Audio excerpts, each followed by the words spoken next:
முச்சுடரும் ஒன்றாம் மும்மூர்த்தி அல்ல, மூவருமே ஆளுருவம் ஒன்றே ஆகும்.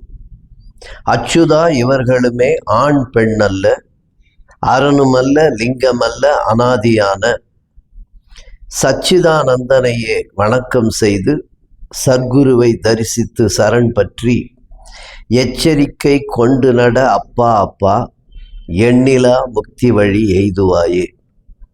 அகத்தியர் பாடல். முச்சுடர் என்றால் மூவரு கடவுளை குறிப்பது. கிறித்தவத்திலே பிதா குமாரன் பரிஸ்தாவி. இந்த முச்சுடரும் ஒன்றாம் மும்மூர்த்தி அல்ல என்றால் மூன்று உருவங்கள். மூர்த்தி என்றால் உருவம், சிலை.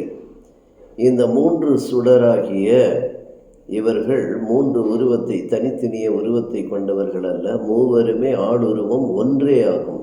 மூன்றில் ஒன்றானவராக இருக்கின்ற கடவுள். திரியேகம், திரித்துவம் என்று சொல்லுகிறோமே, அதை குறித்து சொல்லப்படுகிறது. அதற்கு பின்பு அச்சுதா மானிடனே, அச்சுதா இவர்களுமே ஆண் பெண் அல்ல. இவர் ஆண் கடவுள் பெண் கடவுள் என்று சொல்லக்கூடாது. அரணுமல்ல லிங்கமல்ல அனாதியான. அரண் என்றால் சிவன், லிங்கம் என்று தெரியும் நமக்கு. ஆகையால் இவர் அரண் என்றும் சொல்லாதே, லிங்கம் என்றும் சொல்லாதே, அனாதியான, ஆதியும் அந்தமும் ஆனவர் அப்படின்னு சொல்கிற அந்த கடவுள் அனாதியான சச்சிதானந்தனையே வணக்கம் செய்து. அதாவது சத்து சித்து ஆனந்தம். சத்து என்பது சத்தியத்தை குறிக்கும், வாய்மை, உண்மை. சித்து என்றால் வல்லமை, பலன். ஆனந்தம் என்பது களிகூறுதல், மகிழ்ச்சி. இந்த மூன்றுமே அவர் மூலமாகத்தான் பெற்றுக்கொள்கிறோம்.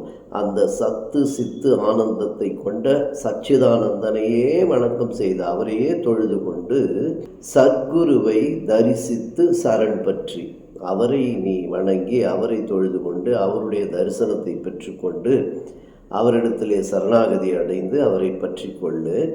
அதோடு நின்று விடாதே, எச்சரிக்கை கொண்டு நட அப்பா அப்பா. நீ எச்சரிக்கையோடு, உன் வாழ்வில் எச்சரிக்கையோடு பாவமில்லாத வாழ்வை, நல்ல வாழ்க்கையை நீ வாழ வேண்டும்.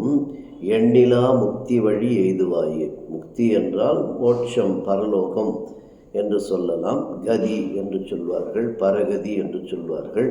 அது முக்தி.